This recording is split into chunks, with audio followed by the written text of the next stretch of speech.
That's what it would look like. If it wasn't this, it would not look any better than this. One of my most important papers came out of this. And this is how many pages, you would say? 10? How much of it do you want? Those first 2 pages were particularly significant. Here it looks like I'm stuck for a while.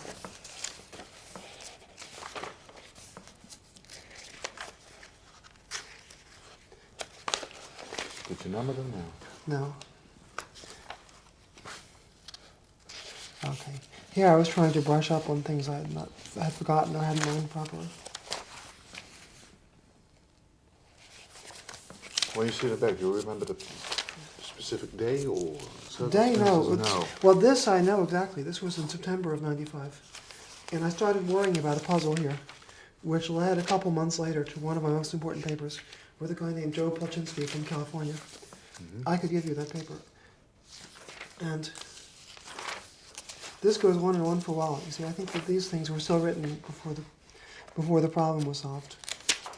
And it's interspersed with things on other matters.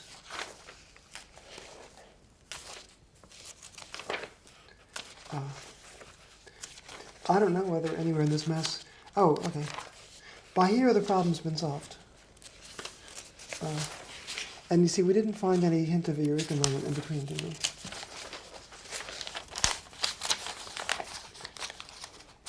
Here the problem was solved? Yeah.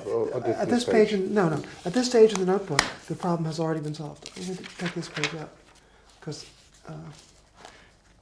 it's relatively lucid. Although you can have the whole message, won't it? You see, so here the problem has been asked, and by here the answer is known, and these computations are just concerned with details. I don't think we're going to find anywhere in here a trace of the day it was solved. We'll just find notes that were made when I didn't understand it, and notes that were made after I understood it. But when I understood this particular problem, when I understood what was really the key to this particular problem, I don't think I was at this notebook. And the answer was so simple, it didn't really have to be written down. So the answer is not there. I don't think we're going to find the answer in this notebook. Yeah. We're going to find, up to a certain point, just musings about the question. The question is being asked in these pages. And then this part is a mixture of nonsense and other matters, and things that didn't prove to be helpful, and some musings about this question. And then at a certain point in life, the answer was clear, and the subsequent notes, this is mixed up with several other things. The subsequent notes, like this, have to do with details of the solution. So we just don't find anywhere in here that I was sitting at this paper when the solution hit my mind and then I wrote it down. If you want that, I think it's not there. Not for this particular problem, no. And probably it will be very hard to find anything that is. Yeah. This is more typical. Even if we found one like that, it would be a little bit misleading. This is typical. So here I can give you the before and after, so to speak, if you want that. Yeah.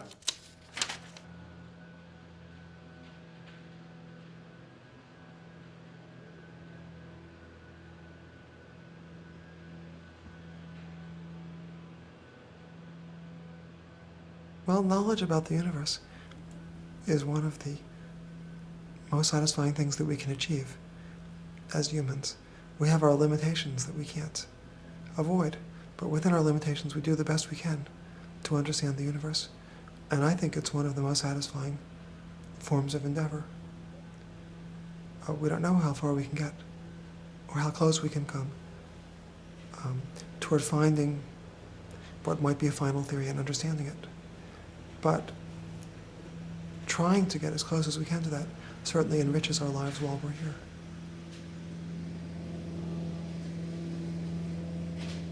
We naderen de werkkamer van de man die vorderingen maakt met de reuzenopdracht van de vorige eeuw en die van de nu volgende. Het verenigen van de speciale relativiteitstheorie van Albert Einstein en de kwantummechanica van Niels Bohr. De man ook die probeert om twee schijnbaar onverenigbare dingen toch te verenigen. De planeten en sterren waar we 's nachts naar kijken. Deze meneer met zijn bladerenblazer. Heel de macrokosmos die we kunnen zien gedraagt zich niet zelden volgens andere wetten dan de microkosmos. De wereld van de atomen, de quarks, de protonen, de supersnaren. De wereld die we niet kunnen zien. Witten probeert die tegenstrijdigheden te verzoenen. Om tot één theorie te komen, zo niet één formule, die de twee werelden verenigt. Een mysterieuze, maar schitterende theorie. Die van de superstrings. Een theorie waarin tijd en ruimte, zoals wij die kennen, geen rol meer spelen. Terwijl hij toch de basis vormt voor de tijd en de ruimte waarin wij denken te leven. So you asked me about the future. Well, I think it's clear that we've got to eventually get a systematic understanding of this new kind of fuzziness that's involved in string theory. There's the quantum fuzziness and then there's the stringy fuzziness. And it will undoubtedly involve new concepts about space and time that will completely change our understanding of what nature is at its fundamentals. Are you sure? That I'm pretty sure, yes. I don't have any... I can't prove a theorem like mathematicians prove theorems. But I'm not in any doubt about that point, I've got to say. Witten is Joods, net als Einstein. Maar hij heeft een totaal andere stem en een totaal andere manier van praten. Witten lijkt pure geest. Zijn stem is getekend door jaren van zware astma. Het is alsof je op bezoek gaat bij Einstein, die hier, achter die bomen, rechts in de verte, ooit woonde. Alsof Einstein je zo direct de speciale relativiteitstheorie zou proberen uit te leggen. De vergelijkingen waarover Witten praat. Het wiskundig en natuurkundig idee achter zijn verhalen. Ze zijn maar voor enkelingen op deze planeet te begrijpen. Het is de bijna absolute geheimtaal van onze dagen. Well, the field really changed in a staggering way in the last 2 or 3 years. And it isn't yet clear whether we're in a period of consolidation where there's nothing we can do for a few years except tidy up loose ends and work out details and applications of the new perspectives, consolidate it, and eventually have clues about what the next breakthrough should be. Or are we still in a stage where we could synthesize something completely new if we just put our mind to it? So there's a big tension over that in my mind.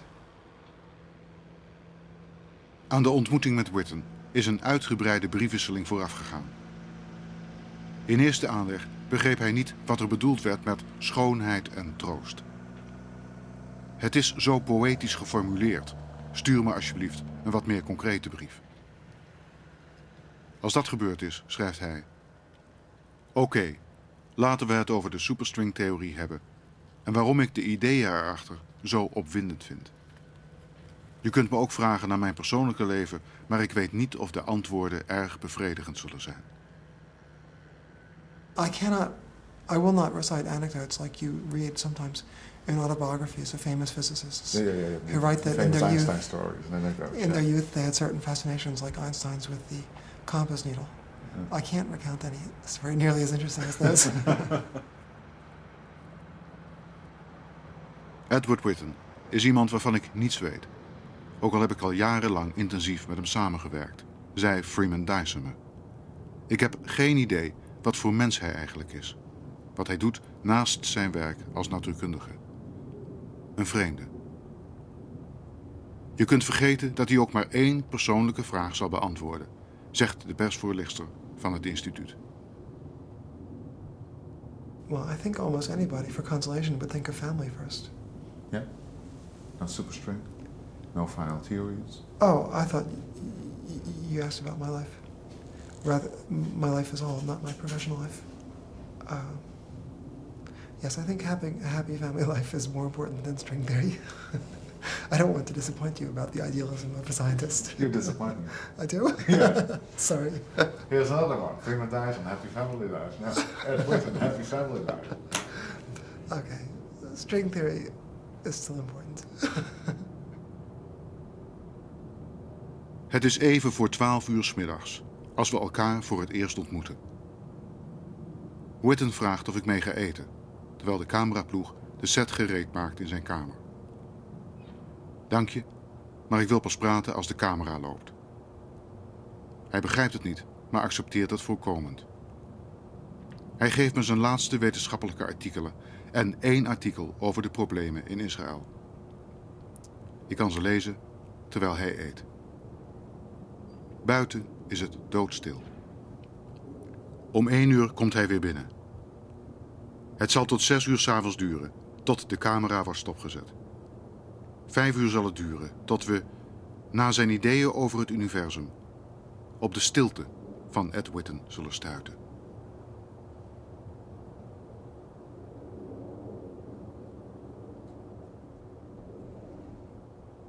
I give you a choice. You can find the origin of the universe. Yes.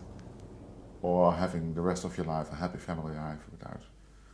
Well, clearly I have to pick the second, because in the long run I'm dead, and it doesn't matter that much who discovers the theory.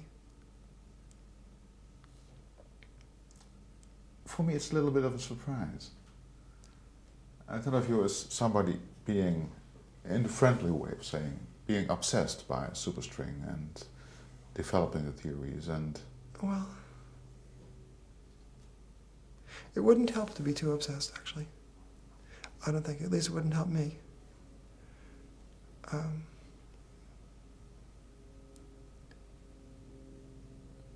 There's only so much you can do. I've often found in my career that if new ideas were developing too fast, I just missed things. So I just have a feeling that there's a limited rate of progress I can make, no matter how hard I work. Yeah, go out with the kids, play football with them, and in between you'll discover. Well, hopefully. Well, anyway, whether it's so or not, I can't guarantee how much it does or doesn't slow me down. But I certainly do spend a lot of time with the kids, especially the 7-year-old now, who's very demanding. What's his name? Raphael. And you have 2 other? I have 2 daughters, 13 and 17, sorry. Yeah. 13 and 17, Ilana and Daniela. If you say family life is the source of beauty and consolation, what is the beauty? I what actually is the said consolation. I Okay, think that, okay, beauty. well, happiness. You see, to me it's kind of pounding a round peg into a square hole to assess everything, just according to beauty. So we could say that happiness might be related to beauty, but it has its own merits in any case. Mm-hmm. How would you define happiness exactly? No, we have to leave it as an undefined term, like one of those terms at the beginning of the math books. So there are terms about which we have an intuitive feeling, but we don't define them. In a math book, so eventually you prove theorems and you define new terms, and you relate everything to basic terms that you have at the beginning that you don't define.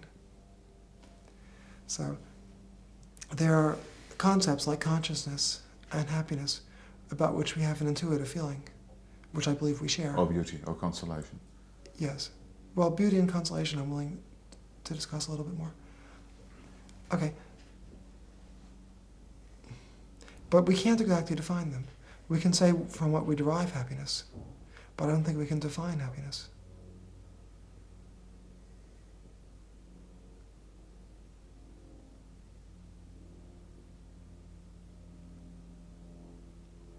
We can describe it.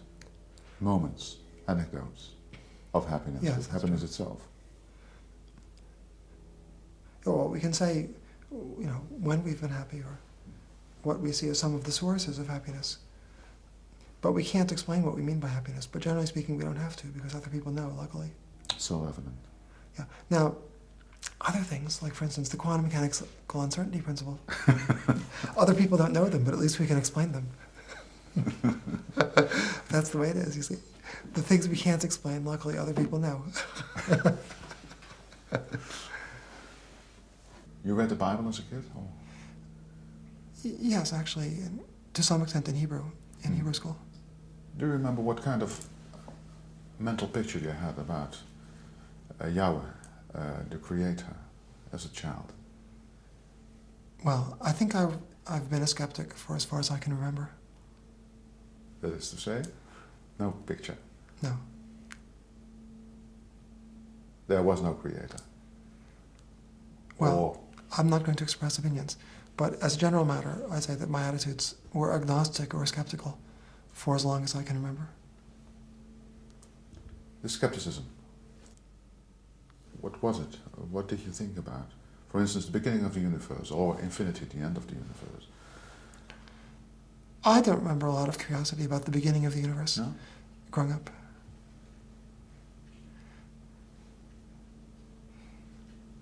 And I think even now, if I thought that it was completely out of reach of scientific understanding, I wouldn't think about it very much.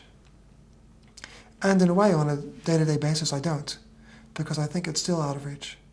But I think that getting a better understanding of what the Big Bang was, although it's not at hand in terms of our science nowadays, is something we can imagine being at reach with some reasonable extrapolation of what we're doing into the future. I think that it's kind of clear that the Big Bang is where the physical theories that I'm interested in, quantum mechanics and general relativity, and their unification, is important. And to the extent we make progress with it, it's quite likely there will be a basic new insight about the Big Bang. And although I think that's still pretty far away, it's kind of close enough that you can have some fun thinking about it now and then. What's the fun? Oh, the fun is trying to imagine how a problem would be solved, even if you know you can't solve it yet. In the specific case of what the beginning of the universe was, at first sight, just at a naive level, it looks like it involves some contradictions. If the clock started at a certain time, what was there before they started? What was before the beginning, and how were the clocks started? It seems like these are issues that involve contradictions, but usually in science, if there's an apparent contradiction, it's because there's a hidden assumption being made in the way the question is asked. And when you probe more deeply, you eventually learn that if you correct the hidden assumption, there isn't a contradiction anymore. I certainly think that'll happen concerning these naive questions about the beginning. And to my way of thinking, the first really modern idea about how that would be, even though they didn't solve the problem, but the first modern idea about how the problem might be solved, of making sense of the beginning, was by Wheeler and DeWitt, who in the 60s recognized that the notion, what was there before the clock started, is tied to assuming that there's something called time in the universe. Time is a very good and useful concept under everyday conditions, but many things we take for granted in everyday life have turned out in physics only to be approximations. Wheeler and DeWitt pointed out that what should happen when quantum gravity is important is that the notion of time is only an approximate notion. There's a little bit of fuzziness in the concept of time. It doesn't bother us because the error in our watches, for instance, is much bigger than the fuzziness that comes from quantum gravity. But as you get back toward the Big Bang, this fuzziness in the notion of time would be important. So the concept of Wheeler and DeWitt was roughly that the more you get back to the Big Bang, the less you can make sense of the notion of time. And ultimately, therefore, a question such as what was there before the clock started won't make any sense. Because back at what we informally called the beginning, the concept of time didn't make sense. Like I say, I don't think this is the complete solution, but I do expect it'll turn out that they were on the right track. Yeah, if I say, like Leonardo, before the beginning, the only things that were existing were the laws of nature, a kind of Platonic archetype of God. Well, I won't accept the last statement about the Platonic archetype, but I also want to say specifically that the notion of the beginning then won't have a precise meaning, because the notion of the beginning refers to time. So there'll be a physical system that obeys laws which are subtle to describe, but time isn't one of the basic concepts. Time is an approximation that makes sense when the time is big and doesn't make sense when the time is small. I have trouble seeing exactly how to convey this thought to people who don't usually work in physics. Yeah. I'm tempted to draw a picture, though. The picture I would draw. So here I'm going to have time going up to the extent it makes sense. And then at a given time, this is the universe. That's space. And that's fine. But now, instead of having a cigar, let's say, here I've plotted space as a circle and time goes up and down. Yeah. Now I'm going to just close it off like a regular cigar back here. So here, time and space get mixed up. And you should imagine that this is a very fuzzy region that you can't really think about using any concepts you're used to. Back in this region, you can't really make sense out of time. So there's this picture that'll eventually make sense. And you can apply your familiar notions up here, but you can't apply them back here. And the problem of understanding the Big Bang will eventually be to find the laws by which you can describe this whole picture. Even though you can't really apply your intuition to this part of it here, which is what we usually informally call the beginning.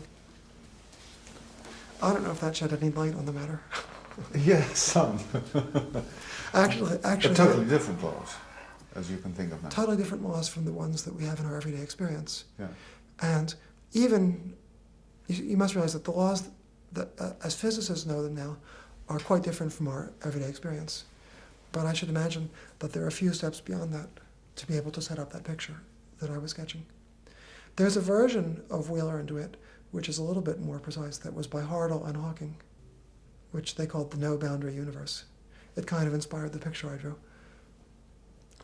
I don't know exactly if it's closer to the truth, although it certainly may be. A no-boundary universe? What do you mean?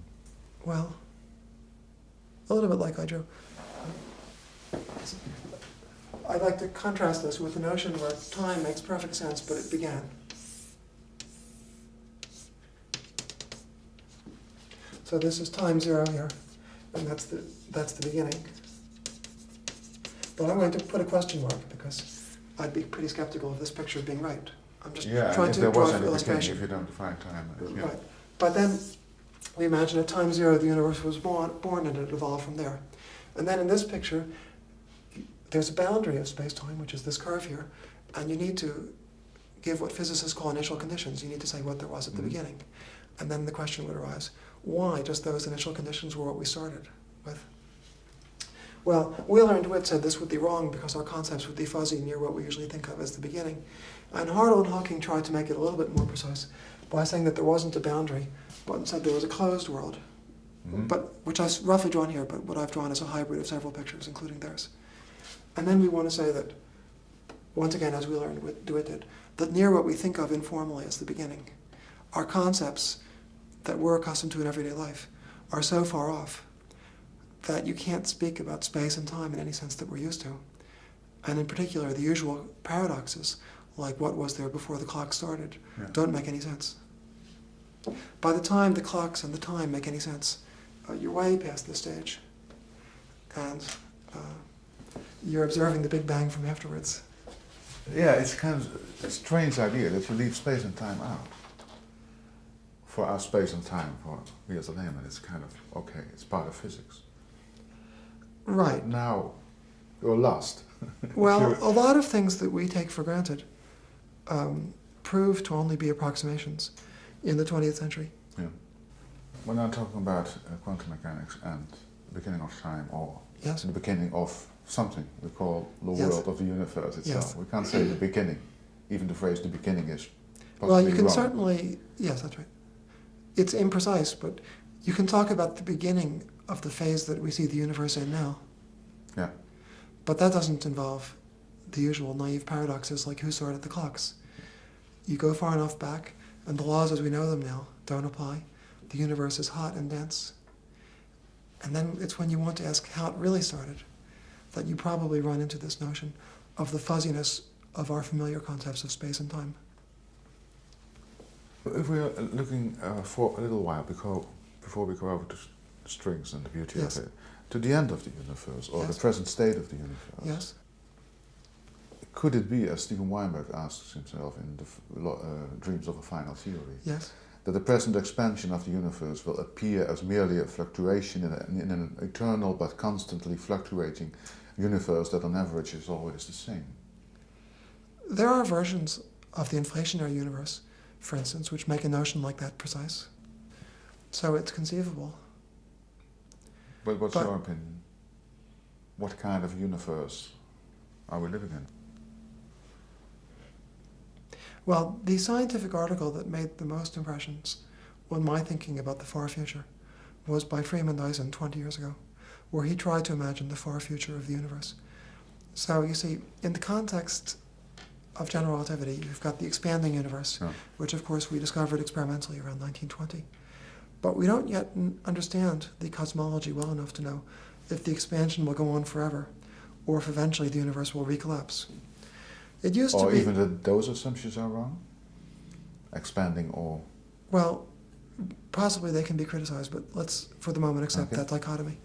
People traditionally believed that either way life would go on only for a finite length of time in the future, because if the universe recollapses, it gets hotter and hotter, and we get boiled to death and eventually crushed. And in the other case, where the universe expands forever, it keeps cooling down, the stars burn out, we run out of fuel. It's even worse than running out of oil, we even run out of stars.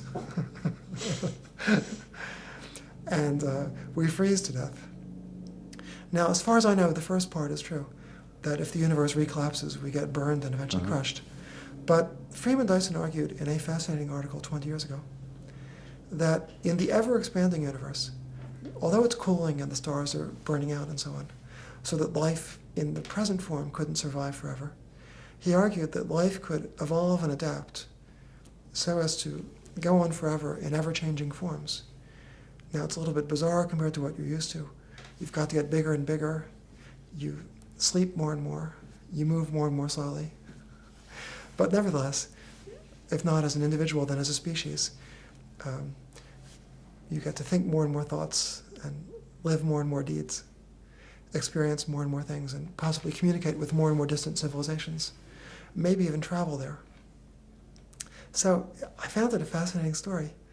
And once I was told that the alternative wasn't death by ice or death by fire, as it was sometimes presented, but that the alternative was death by fire or an ever-changing existence, evolving into forms we can't easily conceive of. I find the second one so much more preferable. But ever since then, I've actually found it hard to believe that the universe is going to recollapse. And there's a very interesting subtlety, which Freeman actually didn't address, but I've discussed it with him a few times, that has to do with something called the cosmological constant, which is the energy density of the vacuum. It's one of the puzzles that came up in Einstein's theory, which neither he nor his successors have been able to grapple with successfully. And it's one of the questions that actually fascinates me most about physics, which is why the energy of the vacuum is exactly zero. So, it has to do with the fact that if that wasn't so, then general relativity would be very obvious in everyday life.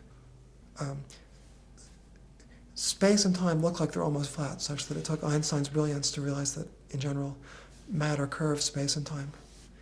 But if the cosmological constant were not zero, the curvature of space and time would be obvious in everyday life. And the three angles in a triangle wouldn't add up to 180 degrees, like you were probably taught in high school, but they would add up to something that would depend on the area of the triangle. So, it's really, for a variety of reasons, a quite important scientific question, which is completely unsettled, why the cosmological constant is zero. But it has the fascinating consequence that if it isn't zero, life can't go on in the far future, because you get blasted to bits. So, there are other reasons, actually, that I suspect that the cosmological constant is really exactly zero in nature. It's not universally shared. There are lots of astronomers who suspect that's extremely small, but not exactly zero. And if that's the case, then our distant descendants, through no fault of their own, will be blasted to bits.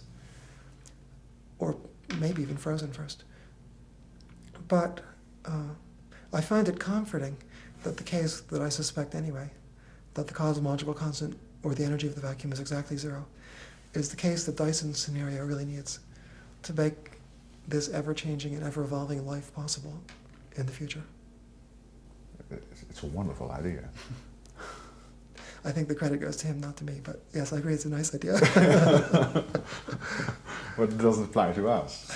Well, we are lost. Yes, well, Yeah. I've got to with that. That's where we perhaps have to look for some consolation in beauty. but I think that this is the one instance, actually, where a philosophical judgment has some influence on my evaluations of science. Because the notion of our descendants being blasted to bits or burned when there's a perfectly good option where the universe expands forever and the cosmological constant is 0, is so grim that I find it hard to believe either of those are true. And in the case of the cosmological constant, it really interacts with my scientific work a lot. In other words, having a hunch about what the answer is going to be often gives you some clues about how to try to solve a problem.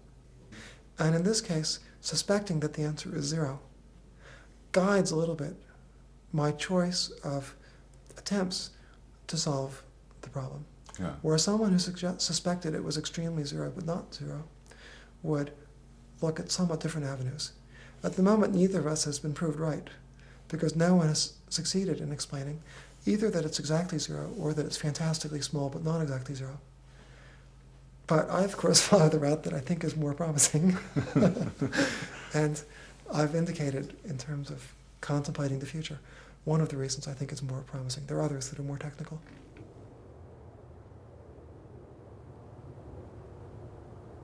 Een donderdagmiddag in het Magische Instituut for Advanced Study in Princeton, Verenigde Staten. De thee wordt geserveerd tussen 3 en half 4 in het hoofdgebouw. De stilte, zowel in het gebouw als rondom, is oorverdovend. Denken maakt geen lawaai. Wat Witten tot nu toe vertelde is prima te vatten. Maar dat gaat even veranderen als hij na de thee de superstringtheorie zal uitleggen. Slechts een paar dozijn van de 5 miljard mensen op aarde is in staat te begrijpen wat hij bedoelt. Zoals Freeman Dyson zei toen hij jaren geleden een openbare lezing van Witten hoorde over superstrings. Ik ging verbijsterd weg. Ik wist dat er iets ongehoord belangrijks verteld was, maar ik kon het niet omvatten. Dit is een intelligentie die ver voor de onze uitloopt. Witten zal zo direct uitleggen wat zijn superstringtheorie inhoudt. Vriend en vijand zijn het erover eens. Als er een doorbraak komt, in de jacht naar de finale formule, dan is het die theorie. Neem de natuurkundige en Nobelprijswinnaar Steven Weinberg. I think the most likely possibility Strings? is strings, yes. I think the most likely possibility is something like a string theory. But these days, the string theorists have gone beyond string theory. And I think you'll be talking to Edward Witten later, and he is one of the leaders in this recent development. Some years ago, I would have described string theory as saying that the fundamental entities of nature are little one-dimensional rips in space-time. Think of them as little strings, but without any string, just the line which vibrate and go traveling around at the speed of light, and their different modes of vibration are what we see as different types of particle. Mm-hmm. A string vibrating one way will be an electron, and if it's vibrating another way, it will be a photon. These days, string theory itself is seen as a low-energy approximation to a more fundamental theory, which I guess we still call them string theorists, are having difficulty in formulating. I would say that they're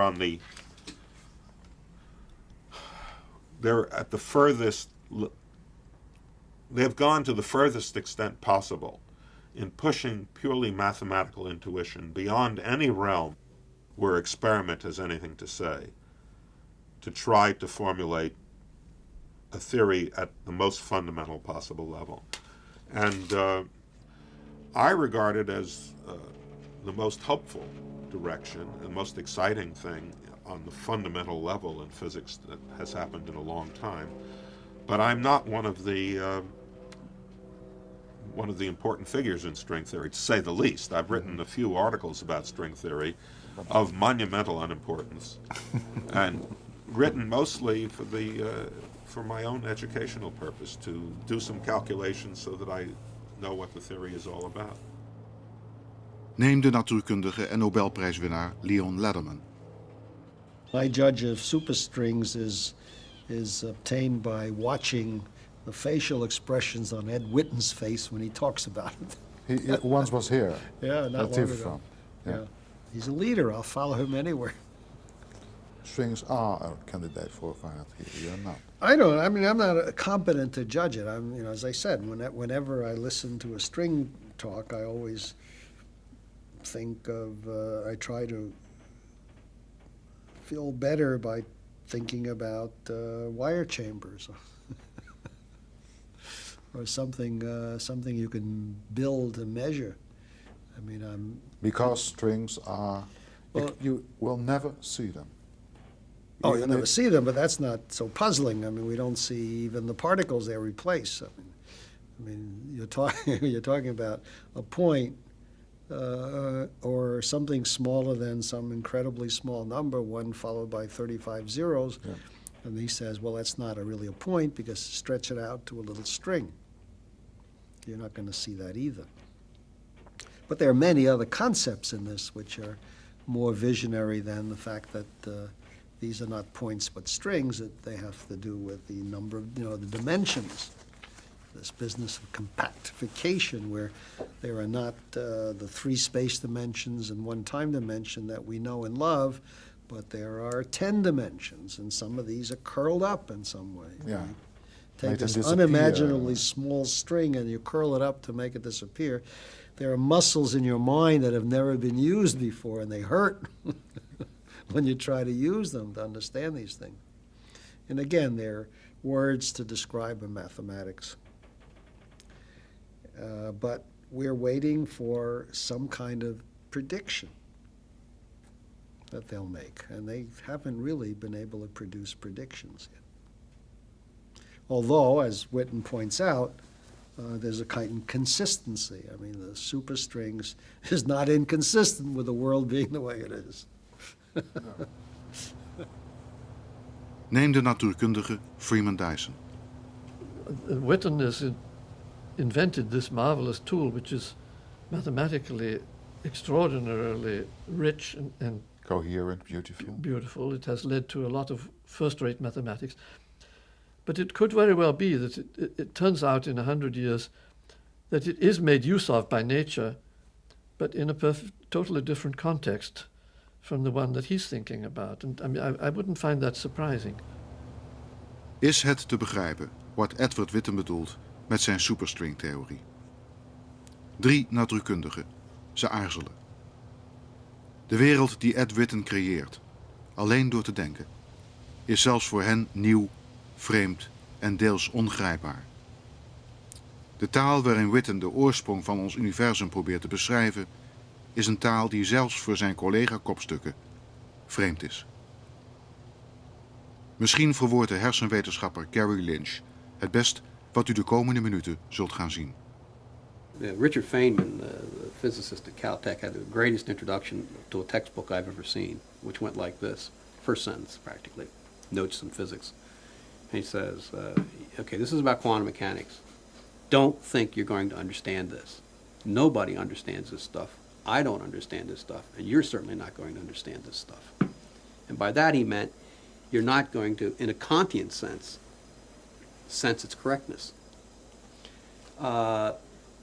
It's too bad that Kant didn't get a chance to see that, because I think that would have caused him some serious problems, and it causes scientists serious problems. It's funny though, in the quantum world, these guys reached a point through effort where they at least can feel the truth of it, but the rest of us can't share it, and that's what I think is the break. As I said to you yesterday, I would bet you a month's salary that the first insight we get, the first brain-based cognition theory, because I don't think we have any, the first one that grows naturally out of brain science will be something that we won't understand. We won't have that shared sense of beauty and of truth.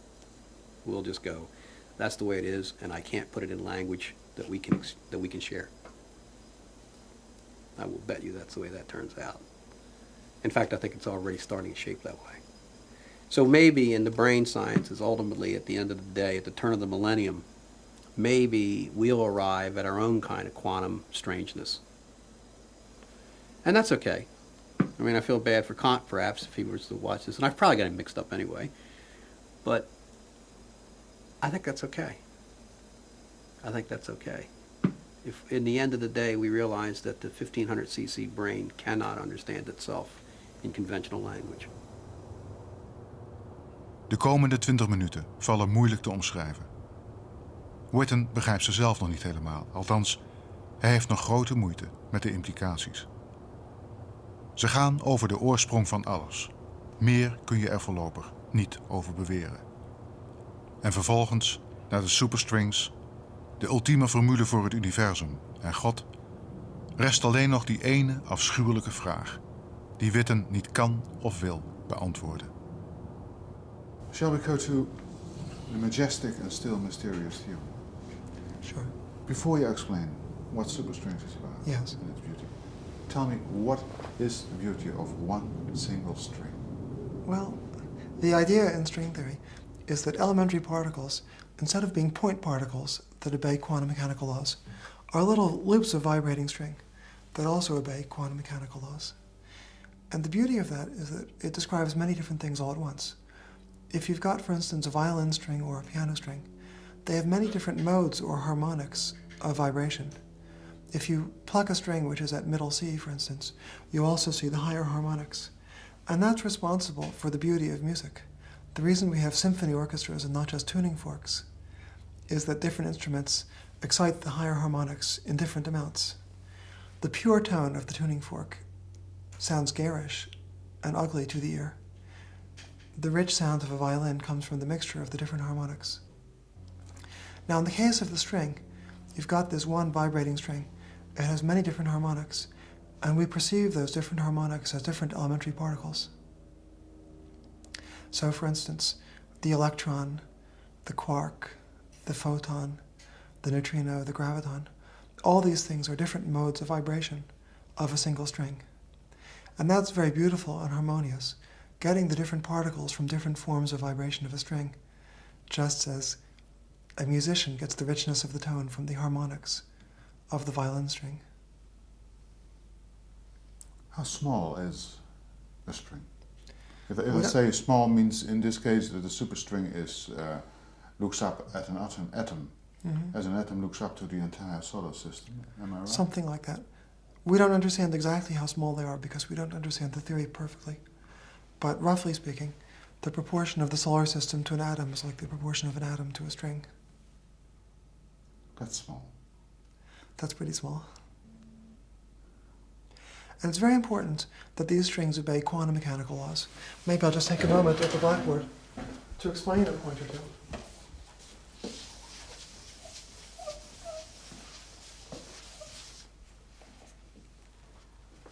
So, classically, a point particle, as we discussed before, traces out an orbit in space, which is made a little bit fuzzy. And that fuzziness is extremely important and has a lot to do with how quantum mechanics was discovered. For instance, at the beginning of the century, when people discovered that there were atoms and there were electrons and there were atomic nuclei, they had the problem that if you've got, for instance, a proton with an electron orbiting it, and then you use Maxwell's equations, you discover that that electron should be emitting electromagnetic radiation and should spiral into the atom in an extremely short time, much faster than the twinkling of an eye. What turned out, though, is that the quantum mechanical fuzziness keeps the electron from spiraling in. The notion of spiraling in is a classical concept, and that fuzzy electron is smeared out quantum mechanically in such a way that it just can't fall in. So this cured a basic problem in the theory of electricity and gave us our modern theories of atoms, molecules, and all the microscopic things, which are based on this quantum mechanical uncertainty. In the case of gravity, there is a similar problem. If you have one body orbiting another, Einstein's theory says that gravitational radiation should be emitted. And again, you have this problem of an in-spiral. And you might think that quantum mechanical fuzziness would cure it, but in fact it doesn't. An additional source of fuzziness is needed. And you get that in string theory. In string theory, instead of a point particle, which as time evolves, traces out a loop. At each time, you've got a little string, and then at a later time, it's maybe somewhere else. And as time evolves, this fits together into a smooth surface called the world volume, or world sheet of the string.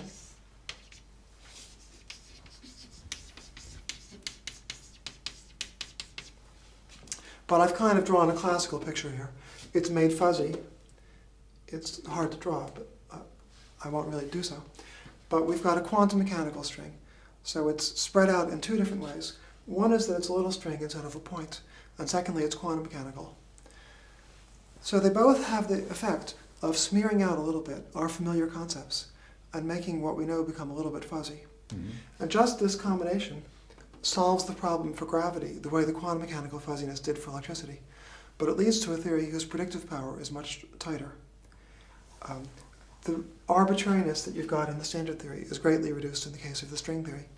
And that enables you to make statements that don't have an analog in the usual context, like the fact that gravity is an inevitable consequence.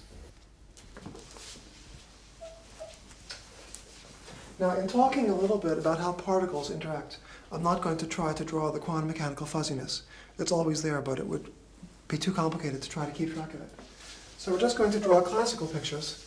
But now I want to say something that Feynman taught us, that you should think of these particles as they move along in space and time, sometimes breaking into two, and sometimes rejoining.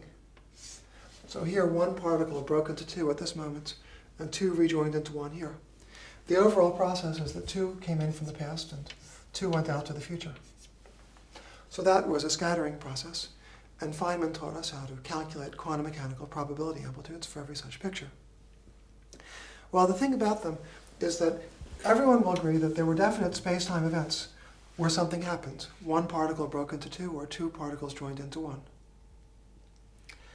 And those events are what you might call technically singularities in this graph. They're distinguished events. And standard quantum field theory needs special rules for what happens at those singularities, which is the basic limitation of its predictive power. Even after I tell you what the particles are, you don't know how they interact. Because to know how they interact, you would need to know how they're allowed to break and join. And that's a separate question. In string theory, the setup is a little bit different. Each of these particles is replaced by a little tube, which describes the history of a propagating string. And where a particle breaks into two discontinuously, a string can smoothly split apart into two strings. And then here's another one coming in. And then they go out. So now I've drawn a space-time picture of two strings coming in the past and two going out in the future. And the point of this picture is meant to be that it's all perfectly smooth. Unlike this one, which has two discrete events at which breaking or joining happened. Mm-hmm. So the result of that is that if you know what the string is, you also know how it interacts. You know what it's allowed to do. But if you know what the particles are, you still need a separate recipe for how it's allowed to behave. So that sort of is the germ of the fact that string theory is much more predictive than standard quantum field theory. You don't need to separately say what the objects are and how they behave. Once you've said what the objects are, how they behave is completely defined. The other thing is that technically you run into problems in standard quantum field theory when these interaction events coincide in space-time.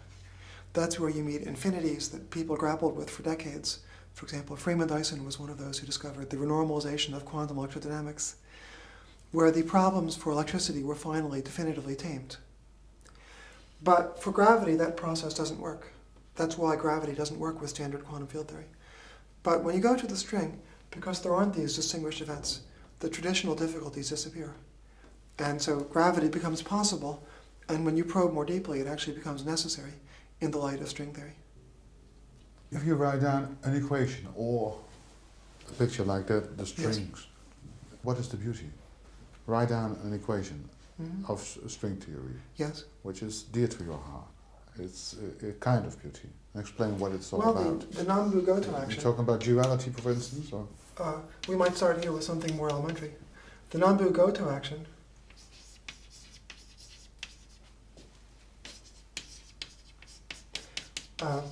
is the basic principle that determines how these strings move in space-time. And it's a beautiful equation that also governs the behavior of a soap bubble in ordinary space. So if you've ever seen the oscillations of a soap bubble, and you've ever noticed that they can take curious and graceful shapes, that's one manifestation of what this equation does. But its other manifestation is that it describes what the strings are, But it therefore also describes at the same time how they're allowed to behave, what the interactions are, how one string can break into two, how strings can scatter, what reactions can occur, how atoms can form. It's the most complete. Well, it's not the most complete, but it does a lot. Yeah. And in standard quantum field theory, that means in pre-string physics, it has no analog. Over here, you need to write bits and pieces. You can write a very nice piece that goes back sort of to Euler, Lagrange, and Newton in different aspects. And it's analog, which many who've studied physics would meet as undergraduates probably. Looks like that. And it's fairly close analog of the Nambu-Goto formula. Mm-hmm. But it only describes a piece of the picture. And there's the rest of the truth, which is where the particles are interacting or breaking or joining or whatever they're doing. Where things are happening rather than just particles propagating freely, you need additional laws, which can't be written down neatly in this form. It takes another language completely. So in going to string theory, you replace this one. This one sort of describes a rubber band. Well, analogy is a little bit misleading. This one describes the soap bubble in the sense that this one describes something of lower dimension. But when we go from here to here, well, just mathematically, in some ways it's richer, but in some ways it's quite similar. But the physics that it describes is much more harmonious. Because a formula like this one can never give a complete account of the particles. Mm-hmm. You need separate rules for how they behave, how they interact, what they're allowed to do. This sort of just says what they are. But this formula says what the strings are and also how they behave. And people dreamed for a long time in physics to have something like that, where you'd automatically know the interactions once you knew what the particles were. You could say that in gravity, Einstein offered that for the gravitational field. But in the rest of physics, that's generally been out of reach. Bits and pieces of it are achieved. Something like that is achieved for the W and Z bosons and the electromagnetic field in the standard model of particle physics. But for the rest of the particles, like the neutrino or the electron, you really have got to go to the string picture before you're able to say that knowing what it is, you also know what it can do. Yeah, in this formula, you see what it is, and you see what it can do. That's right. It's not a standstill, it's the movement of the universe, so to say. Yeah, it Is describes... it too poetic, or... Well, it's not too poetic, but it's not exactly the phrase I would use either. Huh? What I'd say, it's of course hard to convey it with perfect accuracy, but what I would try to say is that in the string case, once you say what the strings are, what strings you're trying to describe, then their behavior is uniquely determined. Whereas for electrons, you sort of dial the knobs. You can say what's the mass of the electron, what's its electric charge, and so on. And the standard quantum field theories would still make sense for different values of those numbers. In the way I've explained it so far, the way I've said it is that if you know what the string is, then you also know what it does. And that's sort of because this picture here is smooth, while this other one has those interaction events where breaking and joining happens. But that's kind of not a complete explanation. In the particle side, you've got quite a lot of freedom in saying what the particles are allowed to be. In the string side, it's severely restricted what kind of strings you can introduce. That's a long story that took a lot of work in the 70s, because finding that there are any possibilities for relativistic strings was extremely difficult and occupied literally dozens of papers. So people by the mid-80s had distilled it to the fact that there seemed to be 5 string theories that made sense. There were 5 candidates for what kind of string you could have. They differed by very general properties. For instance, in some theories, in some cases the string was an insulator. In other cases the strings were superconductors. In some cases the strings were closed loops like I drew on the blackboard. And in one of the 5 theories the strings were allowed to have endpoints, like pieces of string instead of closed loops. But anyway, when all is said and done, when you put in all the constraints of relativistic quantum mechanics, there were 5 kinds of strings you could do. So there seemed to be 5 candidates for how you could describe nature in this new framework. There was a period in the early 80s when it seemed that there was this very wonderful new framework for physics. There were 3 candidates, 2 hadn't yet been discovered. In this new framework, gravity was inevitable, while in the pre-string framework it was actually impossible. And that, of course, was very attractive and exciting. But on the other hand, you could also point to things that were wrong. These 3 theories were unified theories of gravity, quantum mechanics, and matter. But some aspects of the matter were wrong. What bothered me the most in those days was that you could argue in general that in any of those 3 theories, the weak interactions would have to conserve parity, which means that nature would look the same if you looked in a mirror. But we've known since the 50s that although nature almost looks the same if you look in the mirror, if you look very closely at the details of radioactive decays of certain atoms, you see that actually nature isn't symmetrical between left and right. If you take a movie and then you put the film in backwards and project it, most things in everyday life would look fine, but certain experiments in elementary particle physics and nuclear physics actually wouldn't make sense if the film was played backwards. Mm-hmm. Yet it seemed that you could prove in string theory that the theory would have to be symmetrical between left and right, at least for the realm of the standard experiments. That was wrong. That was a really important contradiction, I thought, between string theory and nature. And it motivated a lot of work that I and eventually others did in that period. In 1983, Alvarez Gomez and I did a calculation involving gravitational anomalies that made very precise why the weak interactions would have to be symmetrical between left and right. And then in 1984, there was the breakthrough that Green and Schwartz made, where they got a new insight about the anomaly cancellation. And suddenly the idea that the weak interactions had to be symmetric between left and right was out the window. But then a lot of other things happened. So the weak interactions could break the symmetry, but then the models of elementary particle physics became a lot more realistic in very short order, especially with the discovery of the other 2 string theories, the heterotic strings. So this of course made a tremendous impression on me, because if the theory was wrong, the question you asked, well, how can you avoid left-right symmetry of the theory, might not have had an answer. And even if you could have conjured up some mathematical answer or not, nothing good would have necessarily come out of it. The fact that when you solve this problem, so many other things popped into place is the kind of thing which, in my judgment, doesn't happen if you're on the wrong track overall. So since then, I personally haven't had doubts that it must be on the right track. You know, how many more layers we've got to peel away before we understand it is another story. In what direction do you I don't think, have... if you say it will completely change our way of thinking about nature, the laws of nature? Well, you see, somehow space and time will only be approximations.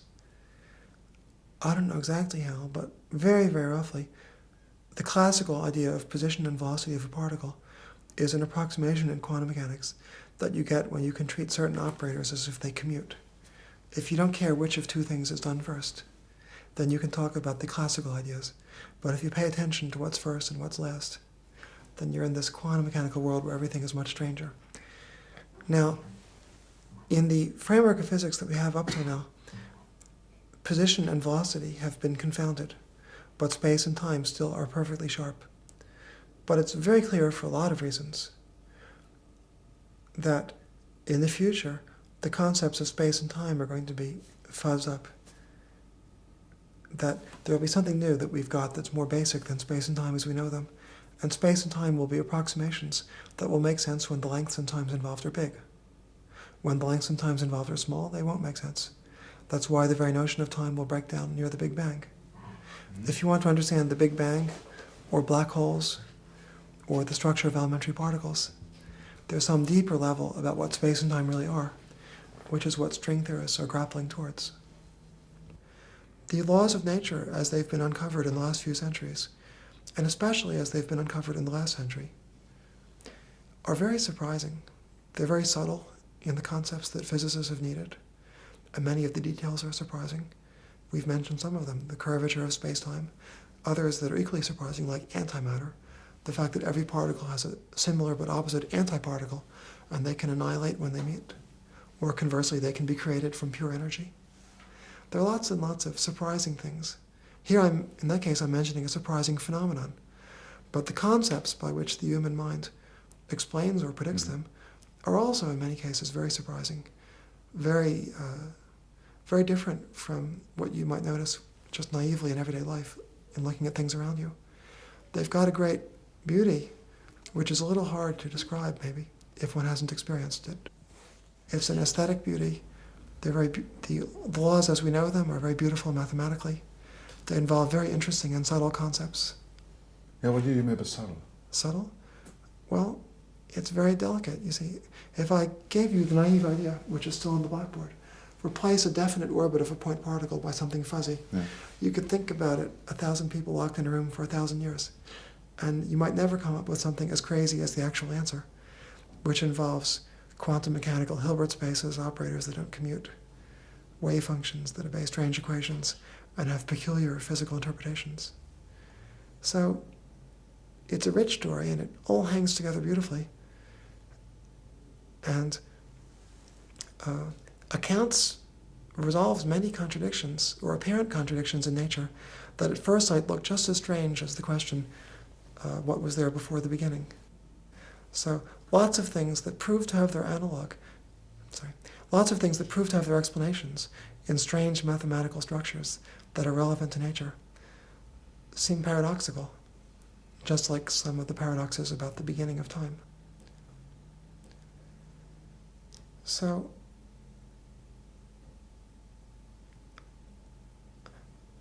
I think perhaps some viewers of this program might be accustomed to thinking about the beauty of music, for instance. But the beauty of science, and I might say also the beauty of pure mathematics, are very different, but they're just as real and vivid to those who experience them as the beauty of music. It's not just that in the course of time, physicists learned to write more and more accurate equations. In writing more and more accurate equations, physicists learned that the more and more accurate equations are based on new, subtle, and surprising concepts that fit together just right, resolve all the contradictions, do everything they have to do, whether it's going back to Newton's laws in the regime where Newton was able to study nature, or reproducing atomic behavior in certain other regimes. It fits together perfectly in ways that are really extremely surprising. And of course, the greatest thing about it is that it works. Yeah. It not just fits together logically, but it describes the world we live in. The best equations and the best theories we've got, as I've mentioned, are really quantum mechanics and general relativity. And the best theories are tested in so many different ways and apply so nicely to so many different phenomena that they really have remarkable power in describing nature. But one thing I'm trying to convey is that the thrill is not just from the power of being able to describe many things, but the combination of the beauty of the theory, beauty or harmony of the theory, and its power in application to the real world. That combination gives a thrill that I think neither ingredient would fully give separately. Harmony is one of the basic words. Not ordering, not finding a solution, but harmony, the subtlety of... I'm happier with beauty and harmony than with ordering. Yeah. Because the universe is too big for anybody to order. But you can try to bring order into the basic ideas. But what you're really doing is achieving beauty and harmony in your understanding. And of course the power of explaining and understanding more. Will there ever be a final theory? Well, there might be a final theory. It's even possible that string theory is on the right track toward making a final theory. The thought that there might be a final theory fills me with mixed emotions. If there is one, I certainly would be very happy if it's understood in my lifetime so that I can share the thrill. I'd like to know what the ideas are that it's based on. And it would be a marvelous, really culminating in many ways, triumph of the scientific quest. But there's a little bit of sadness in the feeling that if there is a final theory and humans would actually discover it, then the nature of the scientific enterprise would be a little bit different thereafter. Then after that you'd be trying to better understand it, understanding different aspects of it, which would probably prove to be a big thing in itself, that I suspect in some way would go on forever. I have a feeling that nature has some trick in mind, and that if we do get to what in some sense will be a final theory, then nature is never going to let us understand it finally. That there's always going to be some mystery about what the final theory really means or what it really is, even if we get there. The analogy I would think of perhaps is with number theory. Number theory is one of the oldest and richest subjects in mathematics. And in that case, there's no question about what the subject is. You're trying to learn to begin with about the properties of numbers and what's behind their properties. Do Fermat's equation in his last theorem have a solution, for instance? And then you probe more and more what's behind it, and you keep finding more and more layers of truth in every generation. So in that case, the question of whether the theory is right or not doesn't really arise. And you know what the theory is you're supposed to study, but you never feel that you have any hope, really, of fully understanding it. So I have a feeling that nature has in mind for us in physics something which is at least as tricky as that. So if we can get to a final theory, I think it'll prove to be a final theory which might eventually have the status number theory has, where in some sense you know what you're supposed to be studying, and the question of whether it's right or not is more or less settled. But you never have the feeling you understood it. You always have the feeling that in each generation it's just as puzzling to understand the next facet of this theory as it was in the last generation. That's kind of my vision of the future, because I can't believe that nature is going to let us reach the stage where we will say that our ancestors didn't understand the laws of nature, but we are wise and we understand them. And that process ended in the year X. I just can't, I find it very hard to imagine things ending like that. So when people try to imagine them not ending like that, the standard way of thinking about it, I think, has been that maybe you peel off more and more layers of the onion and you keep finding new theories. Yeah.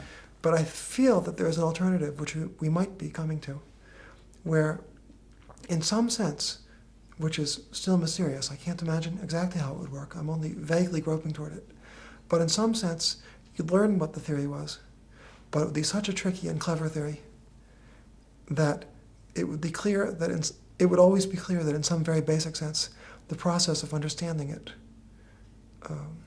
was still going on, as it is for the number theorists.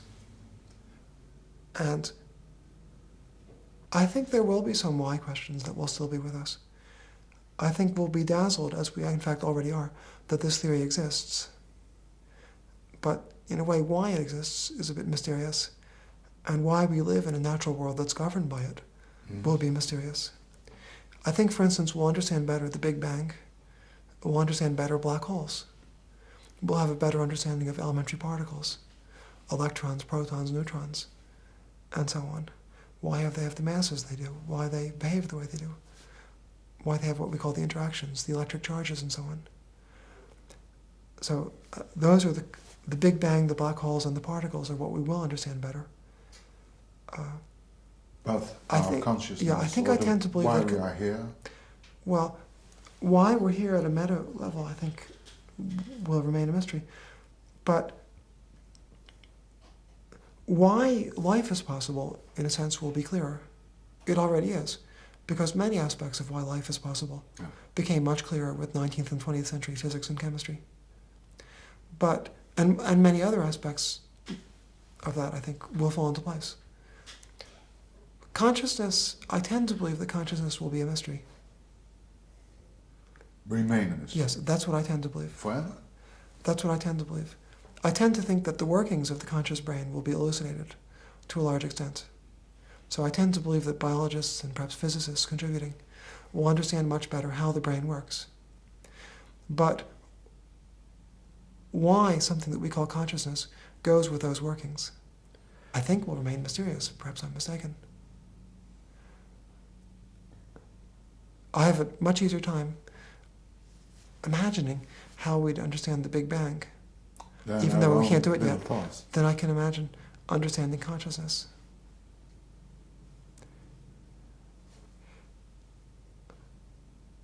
understanding superstring is easy compared to understanding how your brains are working, developing theory of superstring. When you say understanding how the brain is working, I think understanding the functioning of the brain is a very exciting problem on which there probably will be a lot of progress in the next few decades. That's not out of reach. But I think there's probably a level of mystery that will remain about why the brain, whose functionings we can see,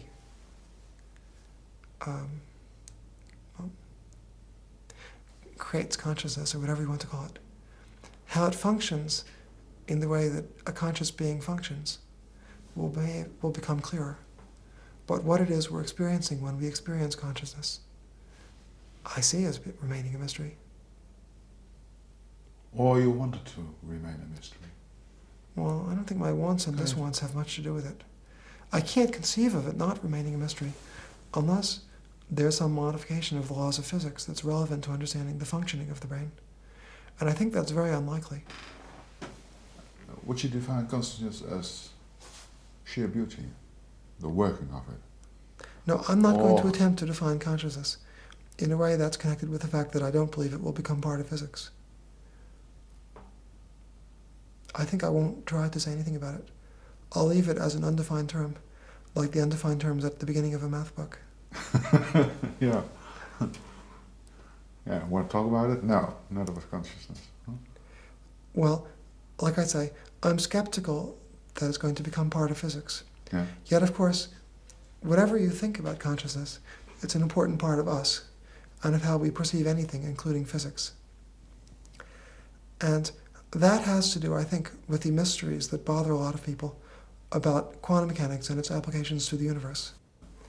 So, quantum mechanics kind of has an all-embracing property that, to completely make sense, it has to be applied to everything in sight, including ultimately the observer. But trying to apply quantum mechanics to ourselves makes us extremely uncomfortable, especially because of our consciousness, which seems to clash with that idea. So we're left with a disquiet concerning quantum mechanics and its applications to the universe. And I do not believe that that disquiet will go away. If anything, I suspect that it will acquire new dimensions, new aspects. Again, this is a point in which I don't agree with all physicists by any means. Roger Penrose is one of the most distinguished physicists who believes that there will eventually be some modification or reinterpretation of quantum mechanics. I think he's a modification, which will have something new to say about consciousness, and in the context of which some of our disquiet would go away. I can't speak for him precisely. But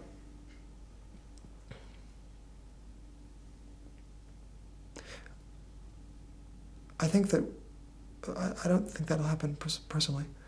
I think that our discomfort with quantum mechanics, with the strange notions in some senses called probabilistic, have to do with the fact that there's a big gap between what really are the laws of nature and what the aspects of the laws that we experience in everyday life on a large scale. We just don't have quantum mechanics wired into our brains. Our ancestors for millions of years grew up under conditions where Newton's laws were important. Yeah. So Newton's laws, although we weren't born with an intuitive knowledge of them, many aspects of how they work actually are wired into us. We don't have any trouble.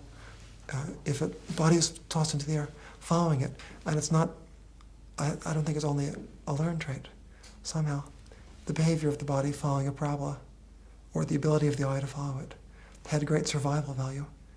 And in evolution, aspects of Newton's laws were wired into our systems.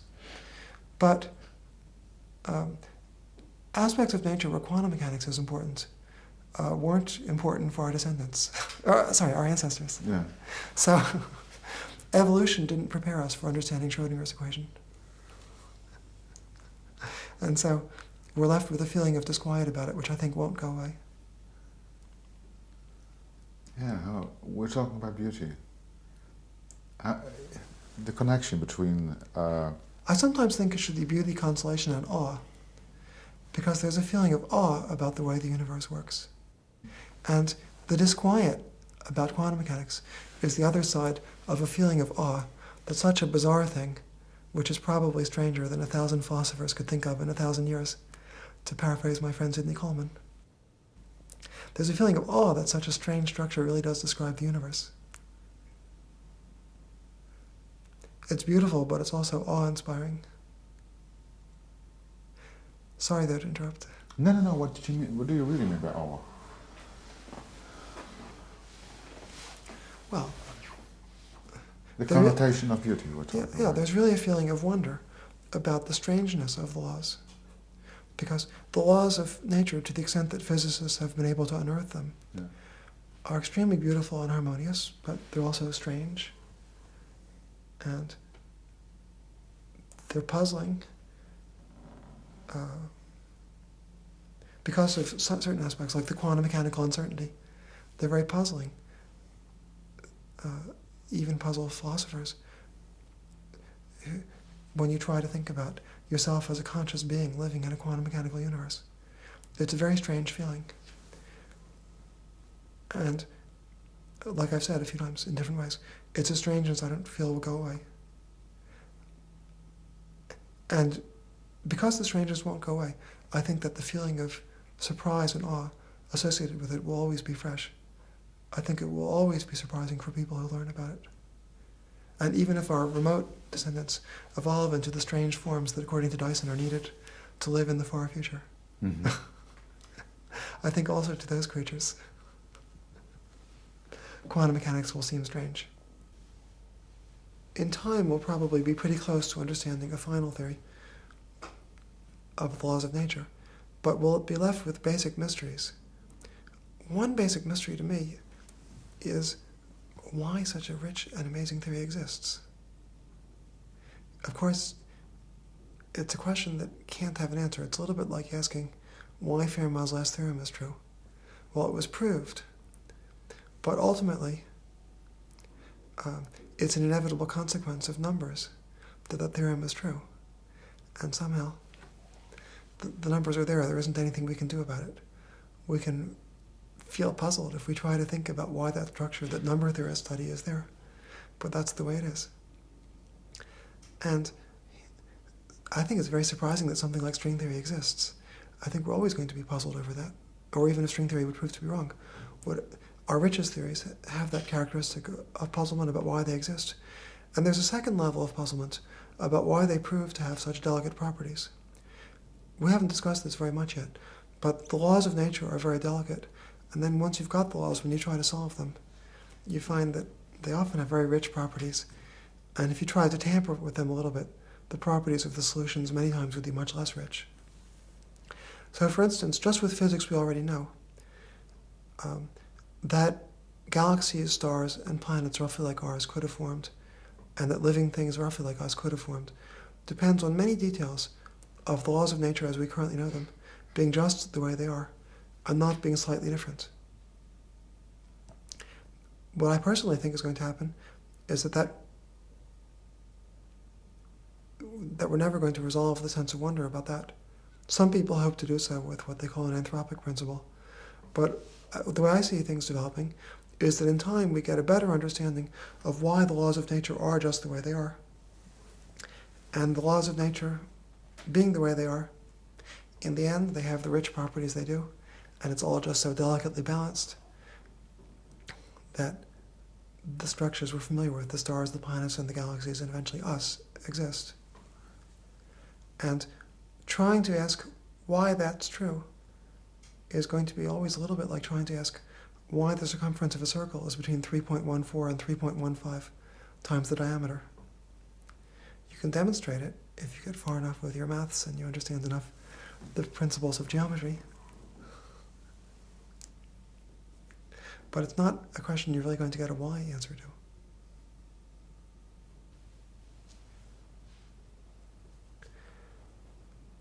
So you get an explanation, but I think you're left with a sense of wonder.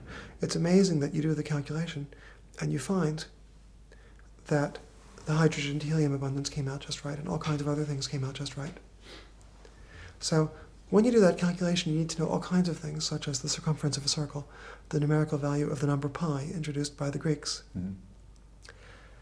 And I wasn't completely joking when I said that it's like asking why pi is between 3.14 and 3.15, because I have no doubt that if you made a 0.3% error in pi, you would discover that life was impossible.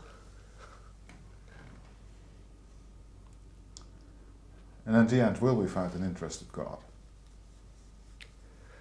Well, I don't think... I think I'm going to leave it to your viewers to supply their own answers. Yeah, Weinberg said, remembrance of the Holocaust leaves me unsympathetic to attempts to justify the ways of God to man. Do you agree? Well, I'm not going to personally embark on any such attempts, so I'm sympathetic to Weinberg's remarks. However, as I've said, I think I'll prefer to leave it to your readers to interpret the sense of wonder about the cosmos in different ways. I think that physics contributes to that sense of wonder, clarifies what aspects are most wondrous and how they're correlated with each other, and shows us more amazing structures behind it all. But there is a certain level of individual response to that sense of wonder where I don't want to make any recommendations to your viewers. What are yours? What is your view on? My view is that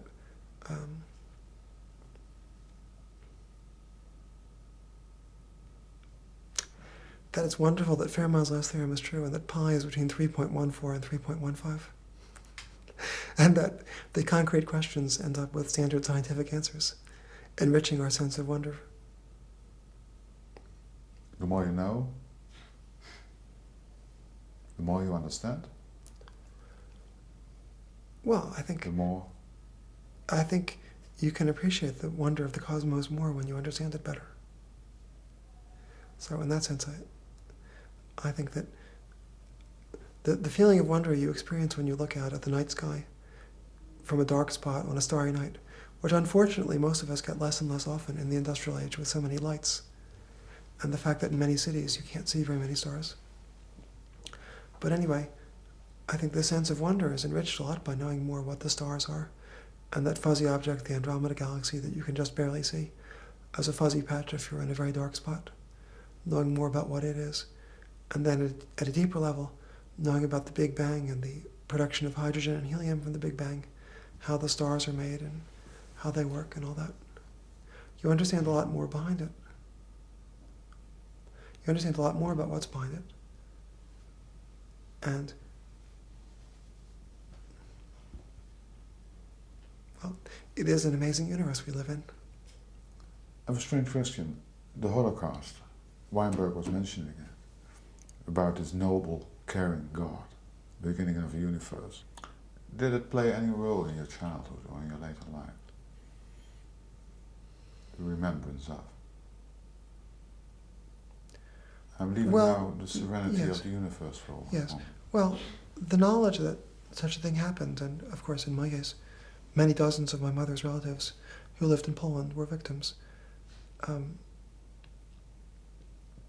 was something I was very much aware of growing up. But it's hard to say something concrete about it that wouldn't sound like a cliche. So much has been said.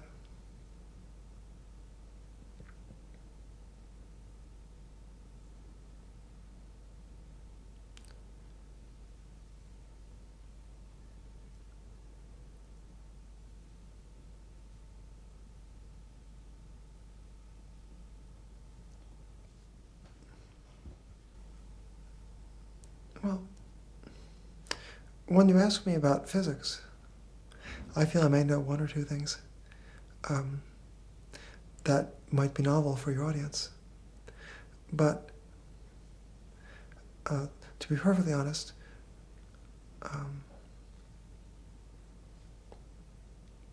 well, the Holocaust, of course, is a difficult and painful subject, and it's not one on which I can offer any insight about, how such a thing could happen.